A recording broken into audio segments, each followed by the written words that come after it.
O Senhor esteja convosco. Ele está no meio de nós. Proclamação do Evangelho de Jesus Cristo, segundo Mateus. Glória a vós, Senhor.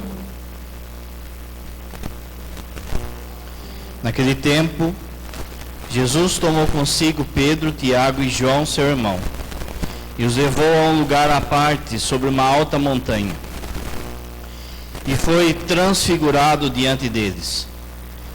Seu rosto brilhou como o sol, e suas roupas ficaram brancas como a luz. Nisto, apareceram-lhe Moisés e Elias conversando com Jesus. Então, Pedro tomou a palavra e disse: Senhor, é bom ficarmos aqui. Se queres, vou fazer aqui 3 tendas. Uma para ti, outra para Moisés e outra para Elias. Pedro ainda estava falando quando uma nuvem luminosa os cobriu com sua sombra. E da nuvem uma voz dizia: Este é o meu filho amado, no qual eu coloquei todo o meu agrado. Escutai-o. Quando ouviram isso, os discípulos ficaram muito assustados e caíram com o rosto em terra. Jesus se aproximou, tocou neles e disse: Levantai-vos e não tenhais medo. Os discípulos ergueram os olhos e não viram mais ninguém, a não ser somente Jesus. Quando desciam da montanha, Jesus ordenou-lhes: Não conteis a ninguém essa visão, até que o Filho do Homem tenha ressuscitado dos mortos. Palavra da salvação. Glória a vós, Senhor.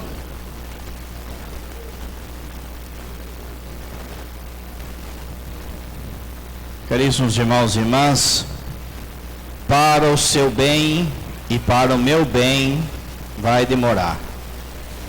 Ajeite o seu popô, que vai demorar. Meus irmãos, semana passada, você lembra que a gente começou o primeiro domingo da Quaresma e o Evangelho foi da tentação do Senhor. A primeira leitura era a queda de Adão e Eva. E, se você notou a leitura, você vai lembrar, e como você sabe também, Deus criou o ser humano e os colocou num jardim. Esse jardim, ele simboliza um estado de perfeição, tanto do ser humano, quanto da criação antes da queda. Porém, com a desobediência de Adão e Eva, aquilo que era um jardim se transformou num deserto. Esse deserto é a vida que a gente leva agora. Nós estamos no deserto. A nossa meta é chegar na terra prometida. Jesus, a partir disso, ele vem nos tirar do deserto. Porque se deixar a gente solto no deserto, a gente não chega na terra prometida. Ele é o caminho. E ele é o Deus conosco, o Emanuel. Ele caminha conosco. Então, ele parte do mais distante que o homem chegou e nos convida a irmos com ele. A primeira leitura do Gênesis é a vocação de Abraão. Aqui, Abrão ainda. Está começando a história de Abrão. Ele tinha 75 anos quando o Senhor o chama. Sai da tua terra e vai para a terra que eu te mostrar. Porém, a partir dessas leituras, o texto da primeira leitura, ele pode ser lido e deve ser lido à luz cristológica, à luz da pessoa de Cristo. Cristo é a grande chave de toda a Bíblia. De forma que a gente pode ler assim o texto. Naqueles dias, o Senhor disse a Jesus. O Senhor disse a seu filho, Jesus: sai da tua terra, da tua família e da casa do teu pai. Sai da tua terra, sai da casa do teu pai e vai para a terra que eu te mostrar. Farei em ti um grande povo e te abençoarei. Olha a igreja aí. A igreja é o corpo místico de Cristo. Quando a gente é batizado, a gente entra em Jesus.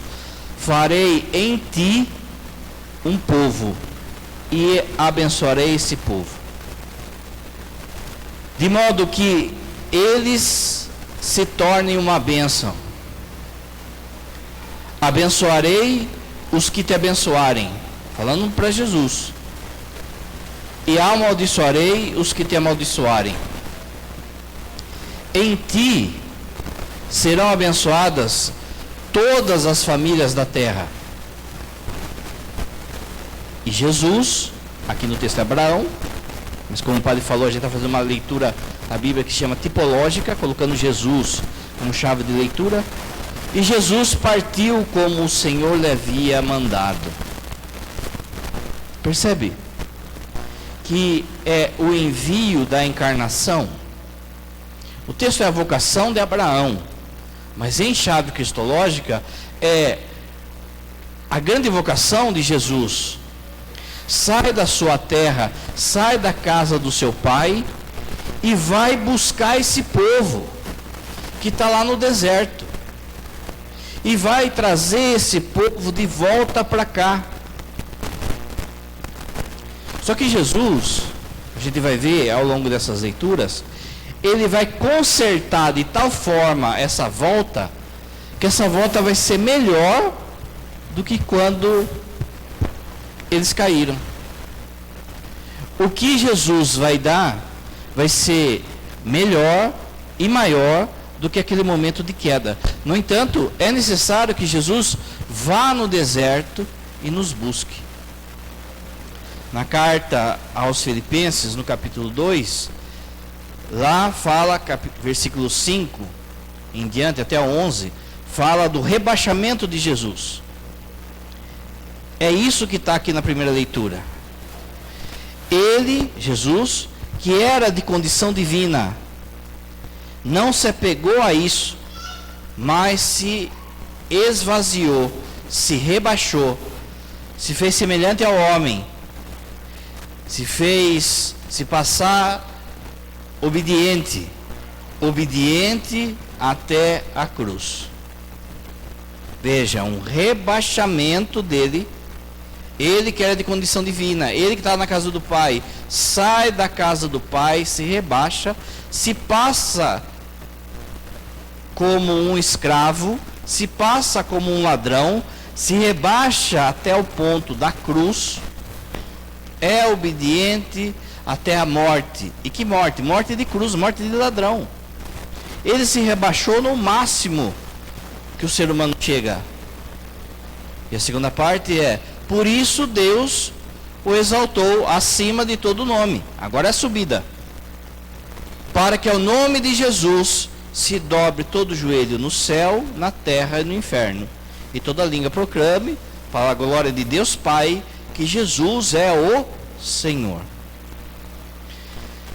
Ele vem no deserto e nos convida a irmos com ele. Quando ele sobe, ele não sobe mais, ele não sobe para nos levar no jardim de Adão e Eva, mas ele sobe para a casa do Pai. Ele sobe para ficar frente a frente com o Pai. Ele sobe para o céu. E é por causa disso, então, que se abre o céu para nós. Então vamos meditar isso, esse rebaixamento e essa volta em Cristo, no domingo da Ascensão. Mas repara que tem que passar o deserto. Tem que atravessar o deserto. No deserto, você lembra o povo de Israel? E é o que acontece com a gente. No deserto, nessa vida, nesse vale de lágrimas, você pode desanimar. Você pode querer desistir. O calor, a fome, as rusguinhas que vai saindo no meio do povo. Muita gente pode, apesar de Jesus ir buscar, querer ficar para o caminho. Então Jesus usa de uma tática para que a gente aguente esse deserto. Ele dá um vislumbre daquilo que vai acontecer. E isso é a transfiguração. Jesus conta o final do filme.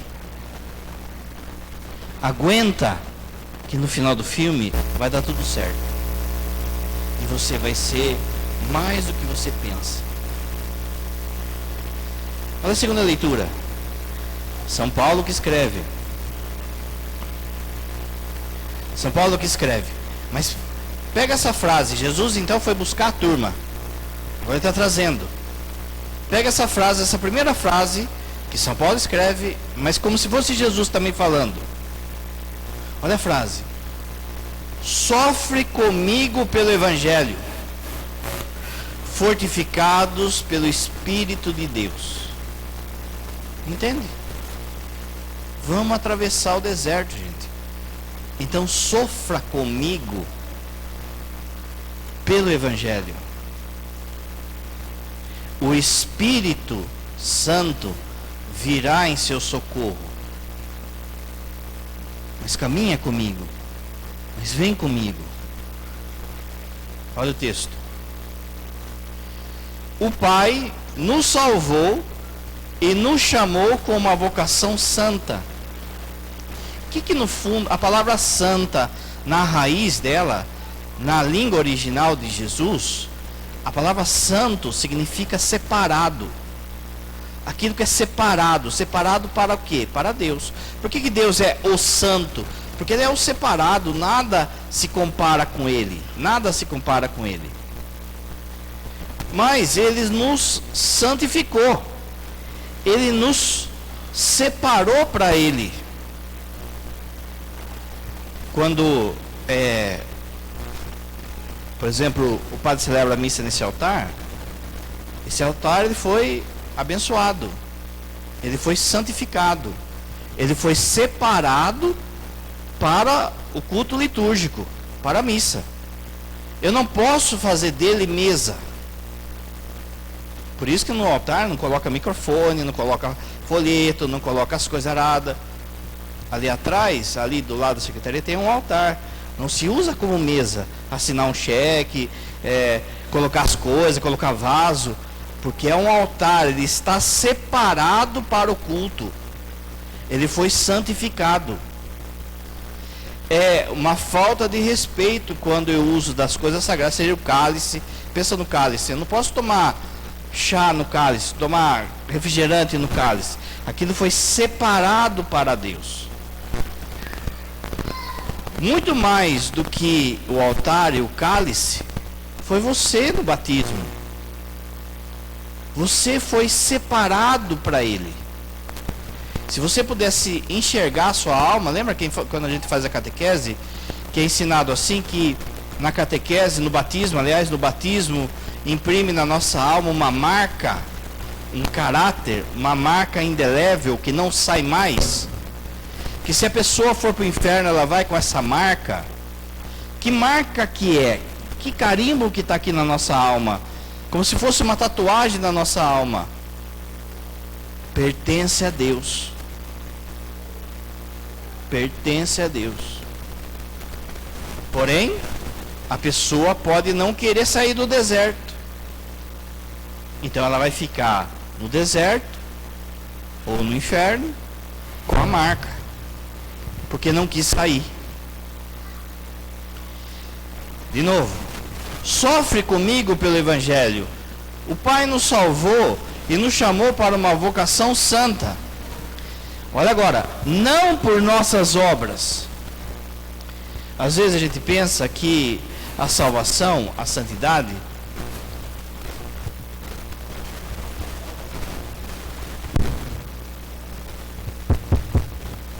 a salvação ou a nossa santidade são coisas que a gente faz.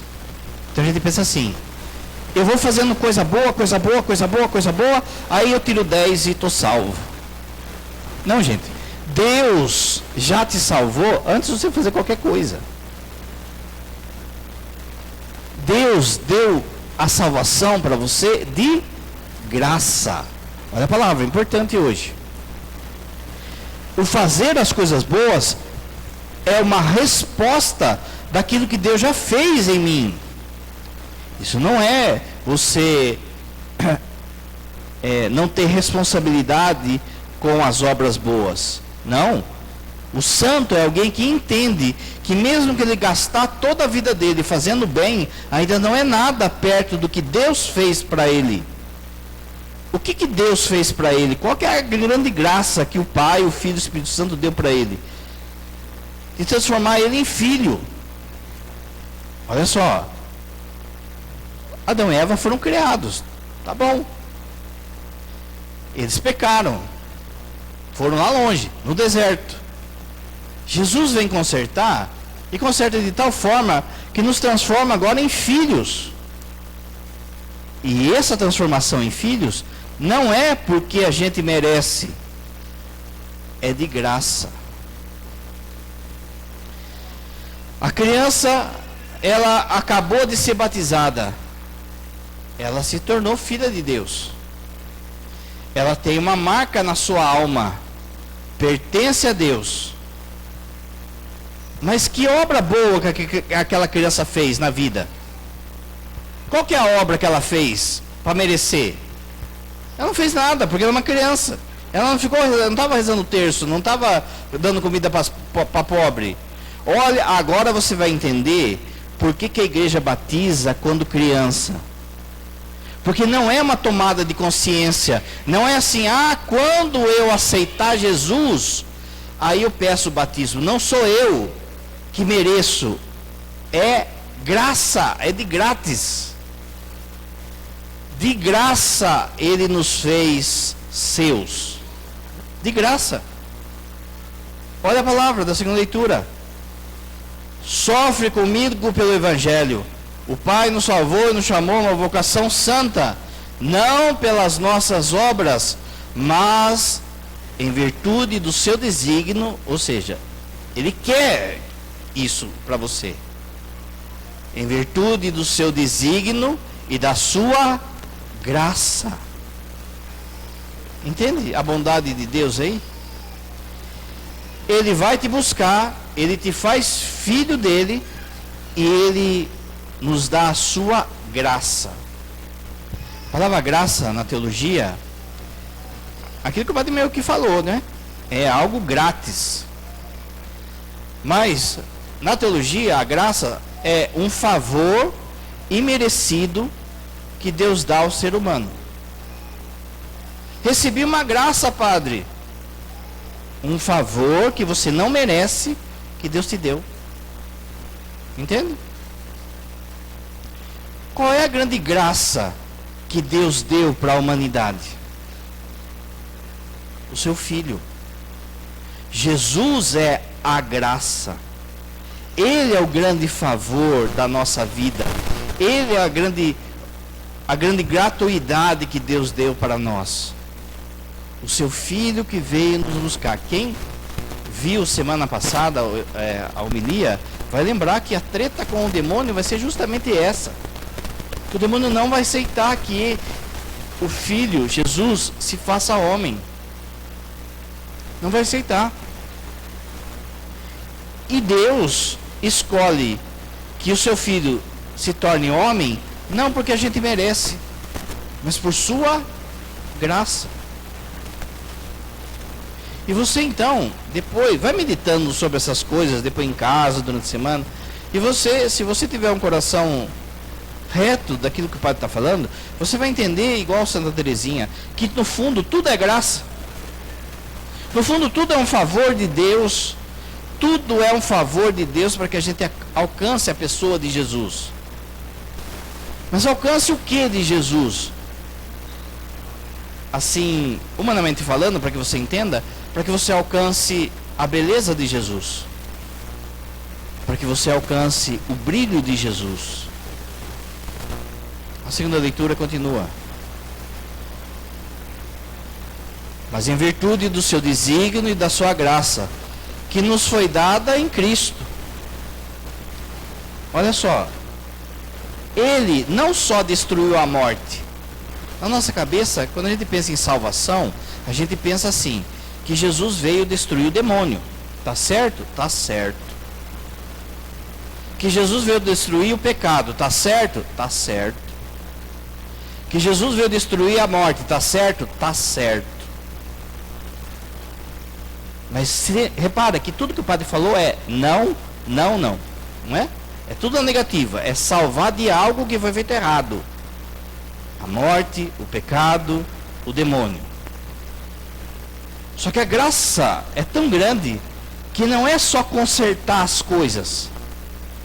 Ele veio trazer algo a mais para nós. Ele não só destruiu a morte, como também fez brilhar a vida e a imortalidade por meio do Evangelho em nós. Aqui, a palavra brilhar, no grego é lâmpice. E disso que vem lâmpada. Ela aparece aqui na segunda leitura e aparece no Evangelho. É um brilho que vem de dentro. Ele veio trazer a sua lâmpada, a sua luz para nós. De tal forma que a gente é envolvido por essa luz e a gente se torna semelhante a Ele. Meus irmãos, pensa só o que é. O que os textos estão falando? Que Jesus veio nos tirar do deserto. A gente precisa atravessar o deserto. Esse deserto, a gente tem que sofrer com ele, porque é deserto, porque é vale de lágrimas. A gente tem que lembrar que Ele nos dá a sua força, que é o seu Espírito. Ele nos dá a sua graça, que é Ele, a pessoa de Jesus. Ele caminha conosco. Se a gente caminha com Ele, vai acontecer conosco o quê? A gente vai derrotar o diabo, vai derrotar o pecado, vai derrotar a morte. Só isso? Não. A gente vai parecer com Ele. Isso vai ser o céu. Você vai ser semelhante a Jesus. E é isso que o demônio não aceitou. Porque ele achava que ele era ele. Olha uma questão. Que no fundo é uma briga em relação à luz. A luz aqui é um sentido simbólico, porque a gente não consegue imaginar o que é a divindade. No fundo, essa luz é um símbolo da divindade. Existe um teólogo que chama von Balthasar, que ele fala que existe degraus da beleza. No sexto degrau da beleza é a luz. Uma coisa para ser bela tem que ser luminosa. Ninguém fala que coisa bonita, mas ninguém está enxergando nada, está escuro. A coisa tem que ser luminosa. E a última coisa, o último estágio da beleza é o silêncio. É tão belo que você cai por terra e adora. Essa beleza que está prometida a nós. Mas veja, Lúcifer, homilia da semana passada, a palavra Lúcifer significa aquele que traz a luz. O padre falava semana passada que se juntar, São Tomás fala, se juntar todos os homens juntos, não dá a beleza e a inteligência de um anjo do mais soldado raso. Porém, antes da queda, antes deles se transformarem em demônios, os que se transformaram, São Tomás fala que se juntasse todos os anjos juntos, não dava a beleza de Lúcifer, a beleza e a inteligência dele. Então pensa o tamanho de luz, portador da luz. Lógico, com a queda, quem ficou interessado vê a homilia da semana passada.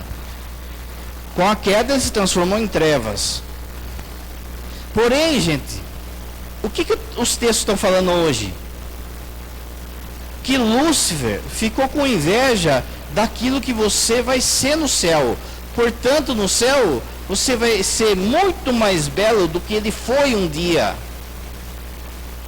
E é isso que o demônio não quer que você entenda. Ele quer que você busque uma luminosidade, uma felicidade, uma alegria aqui. Mas não se compara, porque São Pedro vai falar na sua carta, quando chegarmos no céu, aquilo que seremos vai assombrar os anjos. No prefácio dessa missa de hoje, antes do santo, a hora que o padre for falar dos anjos e santos, vai ser falado assim: enquanto nós esperamos o cumprimento das suas promessas. Que promessa, gente? Seremos semelhantes a Deus. Nada se compara. Sabe o que a gente faz? É igualzinho o programa lá do Silvio Santos. Lembra quando a gente era criança, tem aquele... O cara entrava no foguete lá, que parecia o confessionário. Lembra? Quer trocar um carro por um tênis? Sim. Quer trocar uma banana por um iate? Não. Toda essa glória que está reservada para nós, a gente troca por quirera. Quem já leu um dos livros da Crônica de Nárnia, ou assistiu o filme, assista. É um filme cristão. É uma metáfora cristã. Principalmente o primeiro. Eles entram lá naquele armário, e aí está tudo neve. O que o escritor faz? Em vez de transformar em deserto para dar na cara, ele transformou tudo em neve. Mas ali é um sinal do mundo caído. Quem que governa ali? Governa um tipo de bruxa, que é um sinal de Lúcifer. E você lembra que tem um menininho que se chama Edmundo, e ele troca a sua liberdade por um punhado de bombom, que no fundo não era bombom, era neve, era tipo um feitiço que ela jogou ali e fez com que ele acreditasse e se vendesse por isso. É assim que o demônio faz com a gente. É assim, a gente vende a nossa liberdade, a nossa dignidade. Você vai lembrar no filme que quando os animaizinhos lá vinham, as três crianças, eles se ajoelhavam, eles ficavam, nossa, esse aí é um homem, tal, bababá, é uma mulher, não sei o que. Por quê? Por causa daquilo que estava prometido, aquilo que eles seriam. Mas a gente faz a mesma coisa, a gente se vende por bolachinha, por prazerzinho, por raivinha, e a gente joga tudo aquilo que a gente vai ser por bobeira. Olha a segunda leitura. Como também fez brilhar, lápis, a vida e a imortalidade para nós do Evangelho. Ele veio nos buscar para que a gente brilhe como Ele. Evangelho. Massageia a cabeça. Você está achando que está... Mas é porque é da hora demais, gente.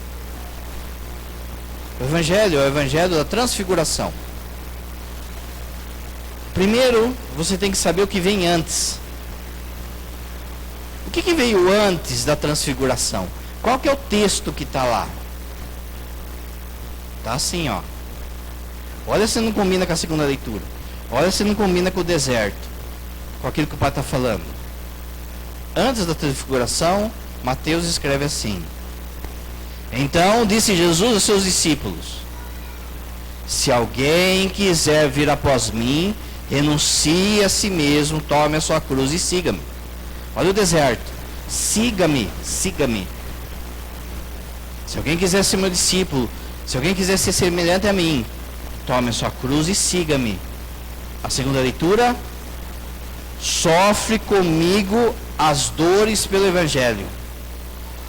Continuando. Porque aquele que quiser salvar a sua vida, eu quero salvar a minha vida aqui no deserto.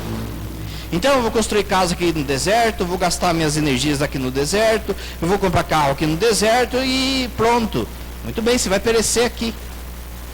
Aquele que quiser ganhar a sua vida vai perdê-la. Mas quem perder a sua vida vai ganhá-la. Pois, do que aproveita o homem ganhar o mundo inteiro se perder a sua alma? Você já pensou se você ficar milionário aí, Mega Blaster? Mas de repente esse dinheiro vem como uma maldição na sua vida e você começa a cair no pecado, cair na ganância, na luxúria, na bebedeira. Já pensou?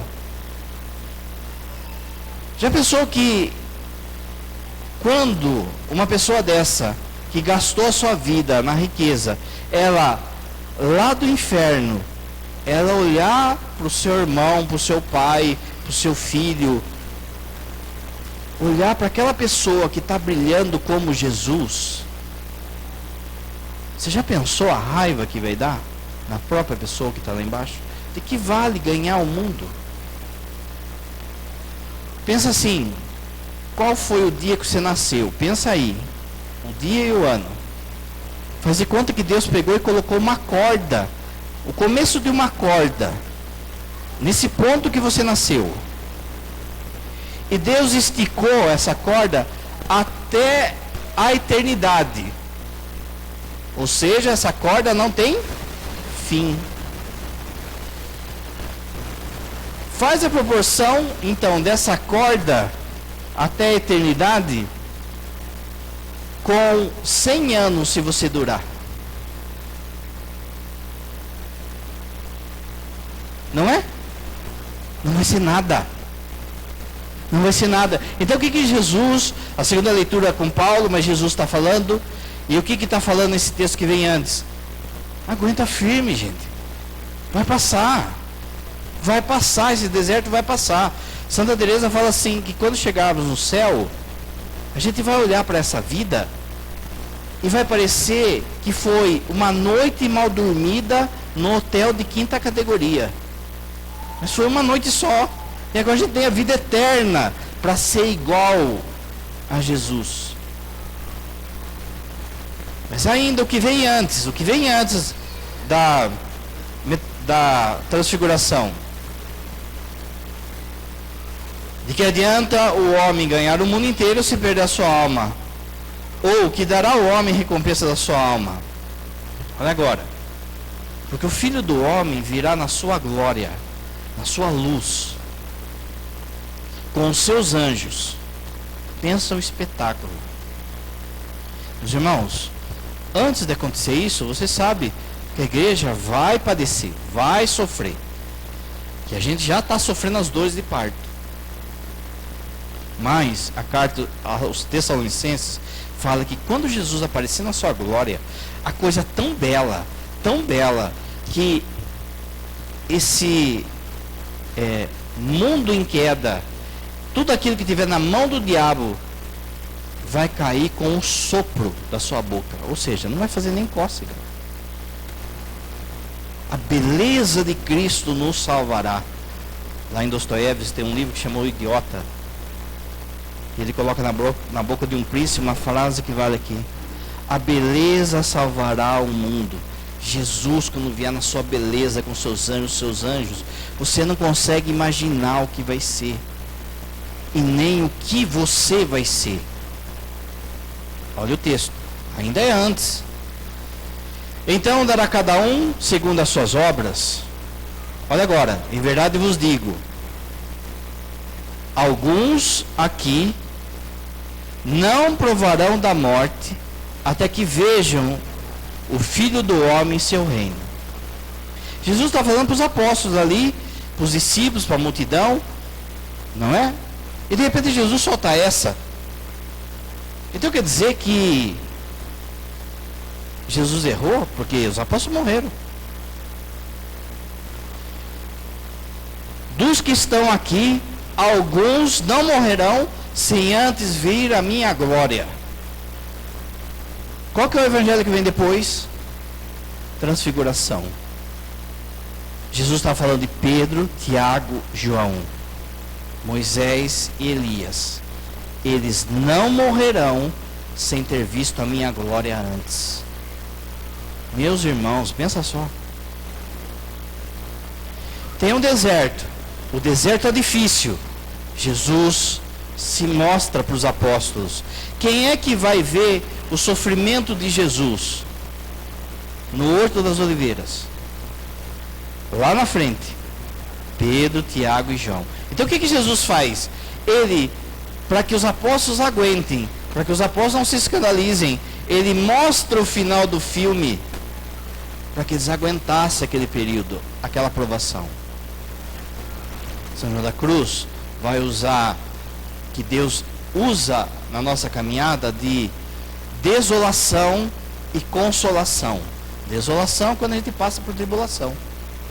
Consolação é quando ele dá as graças. A vida de todo mundo é assim. De todo mundo é assim. Para de achar que só você que sofre. Para de achar que o seu sofrimento é eterno. O único sofrimento eterno que existe se chama inferno. Você não está lá. Nesse caminho existe momento de desolação, mas para que você aguente os momentos de desolação, Deus te dá o tabor, te dá flashes daquilo que vai acontecer conosco. Evangelho. A palavra transfiguração, ela perde a força a hora que traduz. No original é metamorfose. Metamorfose hoje, ela também tem um sentido mais biológico. Quando a gente pensa em metamorfose, você pensa lá na borboleta, não é? Que é um casulo, depois vira borboleta, aquelas coisas, sei lá, acho que é mais ou menos assim, não é? Mas na raiz da palavra metamorfose, significa além da forma. Além da forma. O que Jesus fez com os discípulos? Veja, não é que Jesus, ele, na transfiguração, ele se transformou em bonitão. Não, já estava ali. A divindade, a glória, a beleza, a luz de Jesus sempre esteve ali. O problema é que eles não conseguiam enxergar. Esse zóio não consegue enxergar, aquilo que o padre sempre fala, não é? Está enxergando o anjo, tem que tomar remédio. Esse zóio não consegue enxergar, não conseguia enxergar. Então nem os apóstolos, nem os fariseus, nem o povo conseguiam enxergar o que Jesus era de verdade. Eles não conseguiam ver o que ele era de verdade. Na transfiguração, Jesus chama os três e tira essa venda dos olhos deles. E faz com que eles enxergam além da forma. Enxerguem aquilo que Jesus é, um instante e um bocadinho. Porque semana passada o padre falava, se a gente visse Deus agora, tal como ele é, você morria de amor. A pessoa morre de amor se visse Deus como ele é agora. Então, para que eles aguentem, você viu o que Jesus fala no final? Não tenham medo. É tão maravilhoso que chega a dar medo. Quando você vai, sei lá, você vai você vê o mar, aquela enormidade do mar, das estrelas, você se sente tão diminuto, não é? Você se sente tão pequeno que você fica até meio com medo, porque o que é a minha vida? É uma coisa de nada. Mas o que é diante da beleza de Cristo? Então, na transfiguração, Jesus deixa que os três vejam quem ele é. Aí, caíram por terra e Pedrão falou o quê? Descer lá embaixo com Covid, máscara, imposto. Não, vamos ficar aqui. Jesus vai mandar eles descer, porque a caminhada não acabou ainda. Ainda não é o céu. É só um flash. É só um gostinho para eles aguentarem. Aí aparece a figura. Não bastasse tudo isso, aparece Moisés e Elias. Como você sabe, por que aparece um do lado do outro? Nós vamos rezar isso no prefácio, antes do santo. Moisés e Elias, um representa a lei, Moisés, e Elias o profetismo, ou seja, o Antigo Testamento. Eles estão um do lado do outro de Jesus, porque Jesus é o centro. Mas a coisa não acabou ainda. São João Damasceno vai falar assim, que Repara que não fala que apareceu a alma de Moisés. Não fala que apareceu a alma de Elias. Fala que apareceu Moisés. Fala que apareceu Elias. No Evangelho de Lucas, a gente leu Mateus. No Evangelho de Lucas, Lucas conta o que eles estavam conversando. O que Jesus estava conversando com Moisés e Elias. E Lucas fala, Jesus estava falando para eles que ele ia morrer e ressuscitar. Jesus estava pregando para os dois. Olha que coisa. Por que isso? Porque eles não estavam mortos aqui. Moisés e Elias, eles estavam vivos. Você lembra que é um mistério a morte de Moisés? Não se sabe direito como que foi. Na carta de Judas Tadeu, não Judas Iscariotes, hein? Judas Tadeu, fala que Miguel brigou com Satanás por conta da morte de Moisés, ou do corpo de Moisés. E São Miguel saiu vitorioso. Ele sumiu. Elias, você lembra a historinha, lembra? Uma carruagem de fogo. A turma fala assim, Elias foi para o céu numa carruagem de fogo. Não é assim? Só que, gente, o céu estava fechado ainda. É Jesus que vai abrir o céu. Para onde esses dois foram? A molecada fica viajando em super-herói, gente. Vou falar para você, ó. Deus, os santos já fizeram as coisas, na realidade, muito antes do que se pode imaginar qualquer coisa super-herói. Deus tira eles daquele instante da história e dá um salto temporal no Tabor. Deus tira eles daquele momento da história e traz os dois naquele momento da transfiguração, vivos. Padre, você está inventando isso. Quem está falando isso não sou eu, é São João Damasceno. São João Damasceno vai ser um grande santo que vai influenciar São Tomás de Aquino. Se você não acreditar que Deus pode fazer isso, você não dá para você acreditar na Eucaristia. Porque o que é a Eucaristia? Você está em 2023 e Jesus, o Espírito Santo te leva para estar diante da paixão, morte e ressurreição de Cristo. Quando o padre levanta a hóstia, levanta o cálice, é a mesma coisa, dá um salto temporal, como se fosse um salto temporal. Para Deus, tudo a eternidade está tudo na palma da mão dele, gente. Então, eles são tirados daquele momento da história e levados ali. Existem alguns aqui que verão a minha glória. 5. Os 3, Moisés e Elias. O que estavam conversando? Paixão, morte e ressurreição de Jesus. Por que Jesus faz isso com eles? Porque no Apocalipse fala que quando o anticristo estiver dominando, a igreja vai parecer que acabou. Se você achou que foi difícil o tempo da pandemia, vai ver a hora que chegarmos lá. Você não vai achar missa. Você não vai achar padre. Os padres vai ser o primeiro que vai para o vinagre. De forma que vai parecer que a igreja acabou. Vai parecer que o anticristo ganhou. O catecismo vai dizer que a igreja precisa passar pelo mesmo caminho que o seu fundador. Paixão, morte e ressurreição. Quando acontecer isso, vai aparecer 2 testemunhas. O texto só fala isso. 2 testemunhas.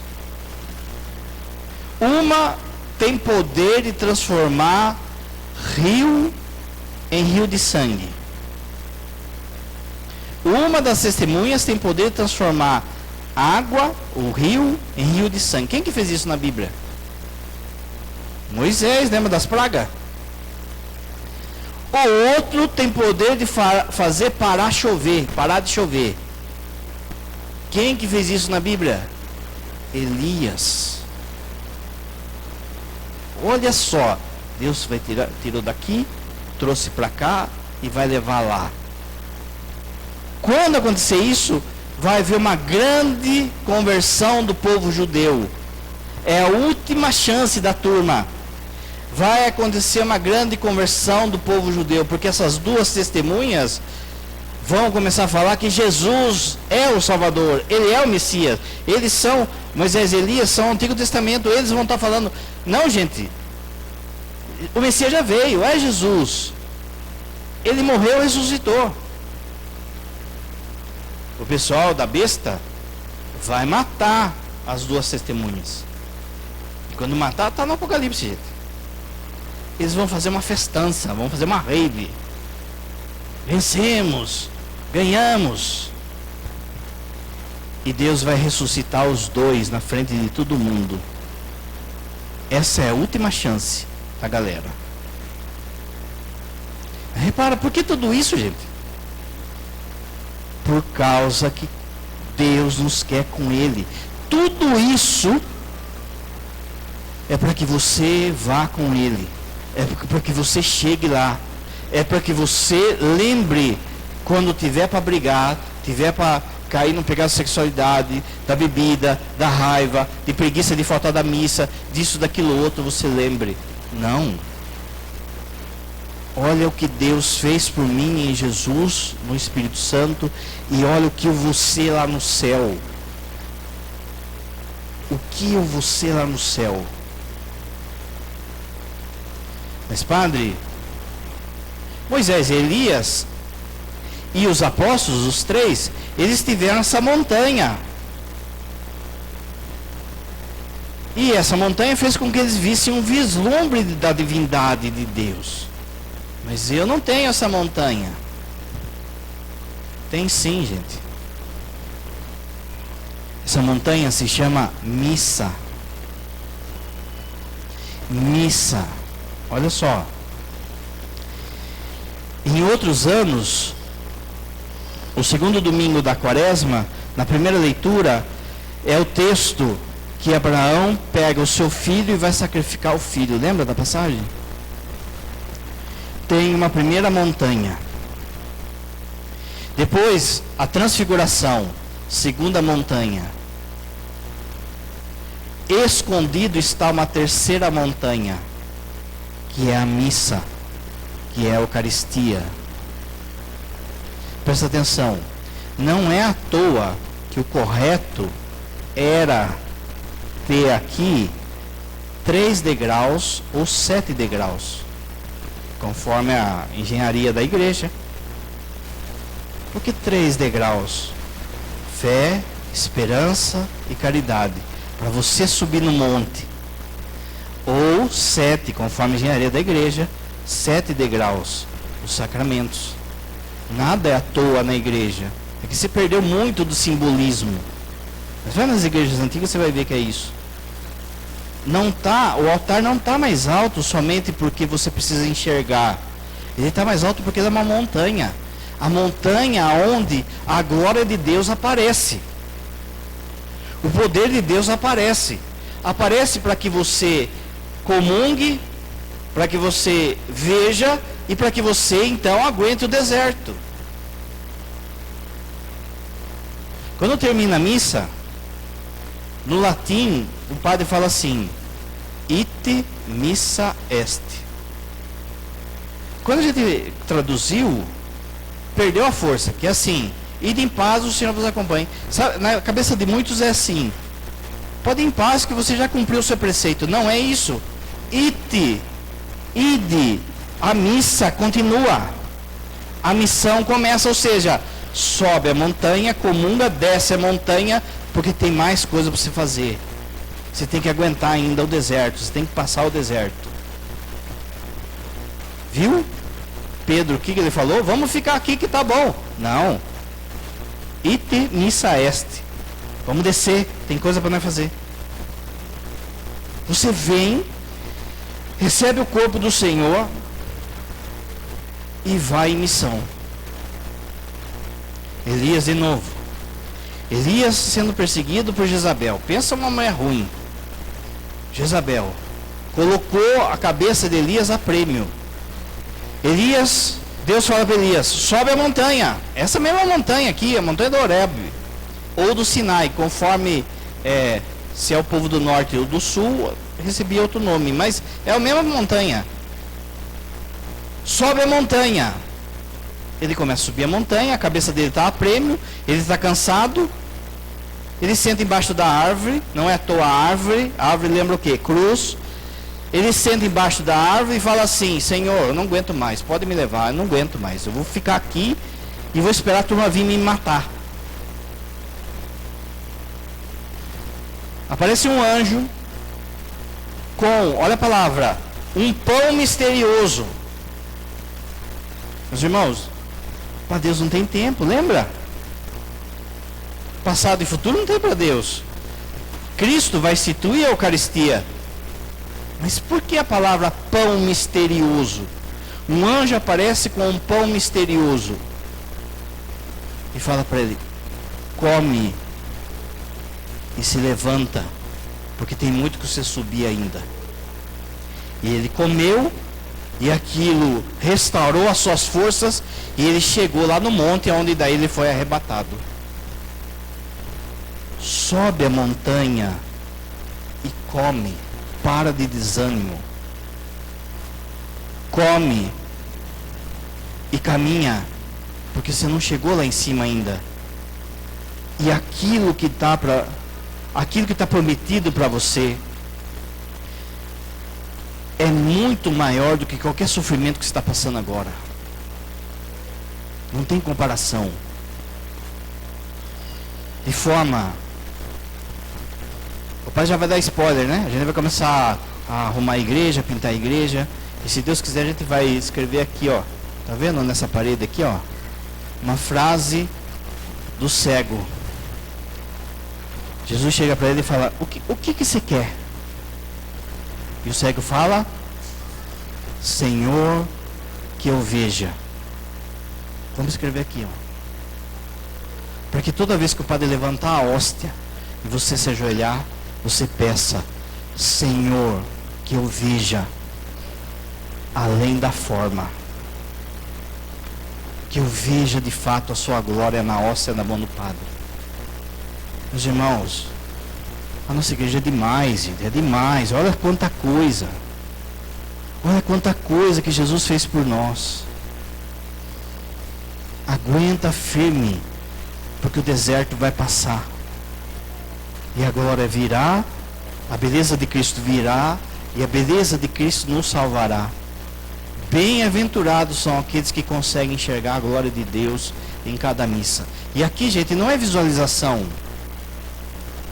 é enxergar pela fé. Na hora que o padre levantar a hóstia, você enxergar ele vivo na mão do Padre, e ele se fazendo alimento para que você aguente. Pensa só, olha para a sua vida, olha para a sua dificuldade, e pensa você comungando agora, como Elias. Não se compara, gente. Vamos subir a montanha, caminha com ele. Creia em Deus Pai Todo-Poderoso,